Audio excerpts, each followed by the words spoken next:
ఓం నమ శివాయ. షార్ట్ హ్యాండ్లో నెక్స్ట్ లెసన్ ఏంటంటే alternative signs for R and H.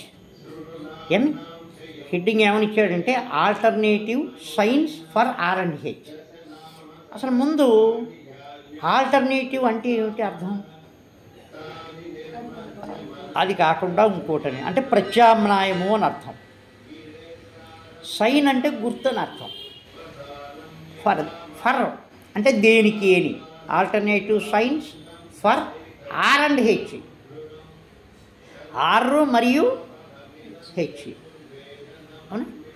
Alternative signs for R and H ఎందుకని ఇచ్చాడంటే ఇలాగా ఆర్లు మనం ఎన్ని నేర్చుకున్నాము షార్ట్ హ్యాండ్లో? 2 నేర్చుకున్నాం. ఎలా నేర్చుకున్నాం? డౌన్వర్డ్ ఆర్ అని, అప్వర్డ్ ఆర్ అని 2. దీన్ని ఆర్ అంటారు, దీన్ని రే అంటారు. అవునా? అలాగే హెచ్లు ఎన్ని నేర్చుకున్నాం? 2. అప్వర్డ్ హెచ్, డౌన్వర్డ్ హెచ్ కదా. అంటే ఒకదానికి ఒకటి ప్రత్యామ్నాయంగా ఉంది అని దీని భావం. అంతే కదా. సరే బాగుందండి, 2 ఎందుకు కదా. మరి 2 ఉన్నప్పుడు ఏది ఎక్కడ ఉపయోగించాలో తెలుసుకోవాలి కదా. ఆ విషయాన్ని గురించి మనకి ఇక్కడ తెలియజేస్తాడు. ఏం అంటే ఏ ఆర్ ఎక్కడ ఉపయోగించాలి, ఏ హెచ్ ఎక్కడ ఉపయోగించాలి అనే విషయాన్ని ఈ పాఠంలో మనకి చెబుతారు. ఏం దాన్ని ఇప్పుడు మనం పరిశీలించి చూద్దాం. మొట్టమొదటిగా ఆర్ గురించి చూద్దాం. ఇందులో డౌన్వర్డ్ ఆర్ కదా. చూడు, డౌన్వర్డ్ ఆర్ని ఏమని పలకమన్నాం? ఆర్ అని పలకమన్నాం. పలకడంలోనే ఒక విషయం అర్థమవుతుంది. ఏమర్థమవుతోంది? ఆర్ అన్న ఏమంది అందులోను వొవెల్తో పలుకుతుంది. అది ఆర్ అన్నప్పుడు ఆ అనే ఓవెల్ పలుకుతోంది కదా. ఆర్ వొవెల్తో పలికే దాన్ని డౌన్వర్డ్ ఆర్ రాయమనే దాని అర్థం అన్నమాట. అర్థమైందా? అలాగే అప్వర్డ్ ఆర్ ఉంది, రే అన్నాడు దాన్ని. అవునా? రే అన్నప్పుడు దేనితో ప్రారంభమైంది? కాన్సనెంట్తో ప్రారంభమైంది. తర్వాత వచ్చింది వొవెల్. అవునా? అంటే కాన్సనెంట్తో ప్రారంభమైనప్పుడు రే రాయమని, వొవెల్తో ప్రారంభమైనప్పుడు డౌన్వర్డ్ ఆర్ రాయమని దాని అర్థం అన్నమాట. ఏమి అందులోనే ఉన్నాయన్నమాట భావాలు 2 కూడా. అంటే మొట్టమొదటి ప్రిన్సిపల్లో ఈ డౌన్వర్డ్ ఆర్ని ఎక్కడ రాయమంటాడంటే అచ్చుతో ప్రారంభమయ్యే పదాలు వచ్చినప్పుడు డౌన్వర్డ్ ఆర్ రాయమంటాడు. ఏమి అంటే ఆర్తో పదం ప్రారంభం అవ్వాలి, దాని ముందు ఓవెల్ ఉండాలి. ఉన్నట్లయితే అప్పుడు డౌన్వర్డ్ ఆర్ రాయాలట. ఎలాగంటే ఓర్ అనే పదం ఉంది. సపోజ్ చూడు, ఆర్ అనే కాన్సనెంట్తో ప్రారంభమైంది, ముందు ఓవెల్ ప్రిసీడ్ అయింది. ఓవెల్ ప్రిసీడ్ అయింది కాబట్టి డౌన్వర్డ్ ఆర్ రాయాలి. ఓర్ ఎర్రే అని వచ్చింది. సపోజ్ ఆర్తో ప్రారంభమైంది పదము, దాని ముందు ఓవెల్ ఉంది. అంటే ఆర్తో పదం ప్రారంభం అవ్వాలి, ముందు ఓవెల్ ఉండాలి. ఉన్నప్పుడు డౌన్వర్డ్ ఆర్ రాయమన్నాడు. ఎర్రే, అదిగో రాశాం, డౌన్వర్డ్ ఆర్ రాశాం. అంటే తర్వాత కూడా ఓవెల్ పలికింది కాబట్టి ఇక్కడ పలికి. అరబ్ అనే పదం ఉంది, ఆర్తో ప్రారంభమైంది, ముందు ఓవెల్ ఉంది. అంటే డౌన్వర్డ్ ఆర్, రెండో కాన్సనెంట్ బి, అదిగో అరబ్. ఈ రకంగా రాయాలి. ఏం అది మొదటి ప్రిన్సిపల్లో చెప్పి.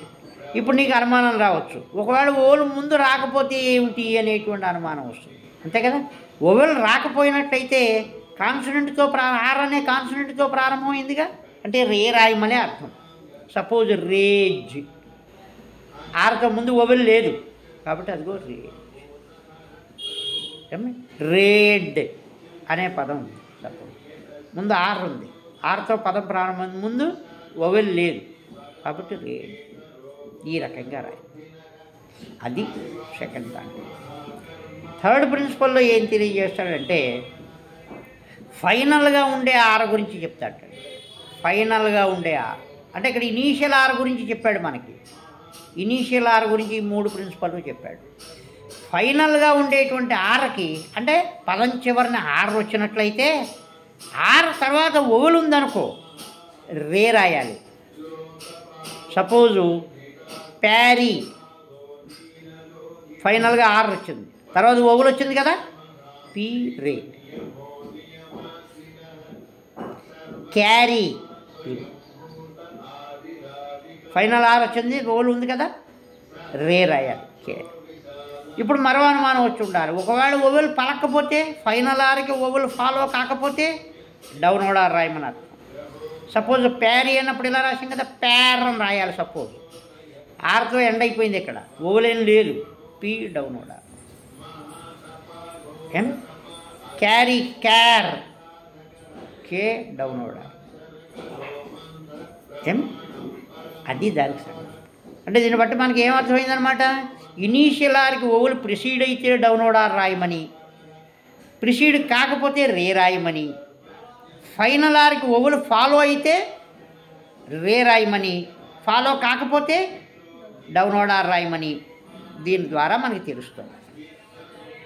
ఓకే, అంతవరకు తెలిసిందా? అయిపోయింది. మరొక ఎగ్జంప్షన్ ప్రిన్సిపల్ ఉంటుంది, అంతే. ఆ ప్రిన్సిపల్స్ ఎగ్జంప్షన్ ఉంటుంది. ఎమ్ ముందు వచ్చేటువంటి ఆర్ని, అంటే ఎమ్కి బిఫోర్గా కనుక ఆర్ ఉన్నట్లయితే ఆ ఆర్ని ఎప్పుడు డౌన్వర్డ్ ఆరే రాయాలి, ఓవెల్ ప్రిసీడ్ అయినా ప్రిసీడ్ కాకపోయినా. ఏమి అంటే ఇనీషియల్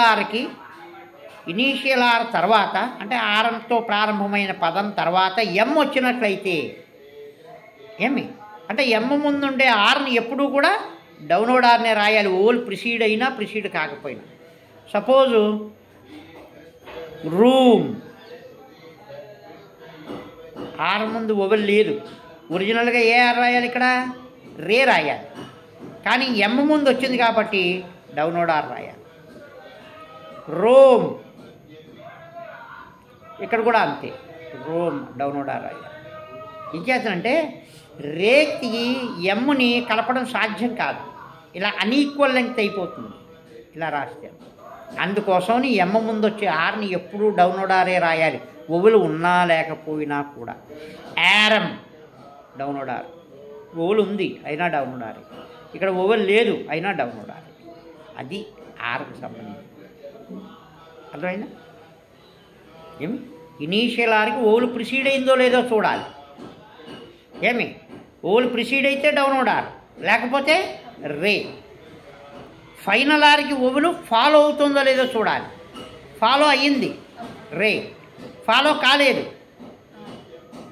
డౌన్వర్డ్ ఆర్. ఎమ్ ముందుండే ఆర్కి రూల్స్ వర్తించవు.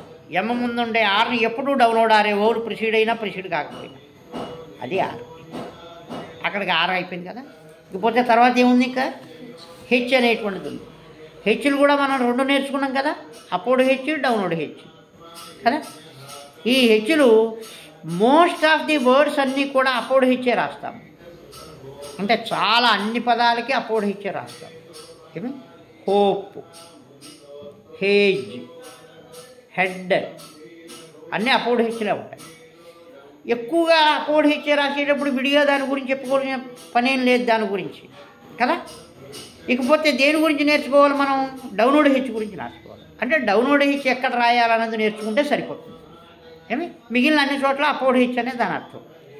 డౌన్వర్డ్ హెచ్ని ఎక్కడ రాయాలంటే హెచ్ ఒక్కటి ఎలోన్గా పలికిన పదాల్లో, అంటే ఆ పదంలో హెచ్ ఒక్కటే ఉంటుంది, ఇంక వేరే కాన్సనెంట్స్ ఏముండవు. ఏం అలాంటి సందర్భంలో డౌన్వర్డ్ హెచ్ని రాయాలి. హీ అదిగో, హే అదిగో. ఏం అంటే హెచ్ పదంలో హెచ్ ఒక్కటే పలికే పదాలకి డౌన్వర్డ్ హెచ్ని రాయాలి, తీసేయి. తర్వాత హెచ్ తర్వాత కేగేలు వచ్చినట్లయితే అప్పుడు కూడా డౌన్వర్డ్ హెచ్ని రాయాలి. సపోజ్ హేక్, కే వచ్చింది హెచ్ తర్వాత, హేగ్ గే వచ్చింది, అంతే హెచ్కి సంబంధించి. హెచ్ ఎలోన్గా పలికినప్పుడు డౌన్వర్డ్ హెచ్, హెచ్ తర్వాత కేగేలు వచ్చినప్పుడు డౌన్వర్డ్ హెచ్ రాయాలి. అంతే అంతే ఈ పాఠంలో మనం వివరించాం. ఏం ఇంకా ఈ ఆర్ఎన్హెచ్ గురించి ఇంకా ఉంటుంది. అది మనం ఆ పాఠం వచ్చే వరకు మనం ఈ రూల్స్ నేర్చుకుంటే సరిపోతాయి, ఈ ప్రిన్సిపల్ నేర్చుకుంటే సరిపోతుంది. అర్థమైంది కదా. ఏమి డౌన్వర్డ్ ఆర్ని ఎక్కడ రాస్తాము, ఆర్తో ప్రారంభమయ్యే పదాలకి ముందుగా ఓవెల్ ఉంటే డౌన్వర్డ్ ఆర్, ఓవెల్ లేకపోతే రే. అలాగే ఫైనల్ ఉండే ఆర్కి ఓవెల్ ఫాలో అయితే రే, ఫాలో కాకపోతే డౌన్వర్డ్ ఆర్. అలాగే ఎమ్మ ముందుండే ఆర్ని ఓలు ఉన్నా లేకపోయినా డౌన్లోడ్ ఆరే రాస్తాం. నెక్స్ట్ హెచ్ దగ్గరికి వచ్చినట్లయితే మోస్ట్ ఆఫ్ ది కేసుల్లో చాలా పదాలకి అపోడ్ హెచ్చే రాస్తాం. డౌన్లోడ్ హెచ్ ఎక్కడ రాస్తామంటే ఆ పదంలో హెచ్ ఒక్కటే ఉన్నప్పుడు, హెచ్ తర్వాత కేగేలు ఉన్నప్పుడు డౌన్లోడ్ హెచ్ అని రాస్తాం. అంతే ఈ పాఠం చెప్పి. ఓకేనా? చక్కగా లెసన్ చదివి లెసన్లో ఉన్న పదాలు రాసి ఎక్సర్సైజ్ని ఆన్సర్ చేయాలి. ఓకేనా? రేపు అలా ఆన్సర్ చేసి పట్టాలి. ఏం వెళ్ళి చూసుకుని నాన్నగారు నమ్ము. దర్శ ఓం నమ శివాయ.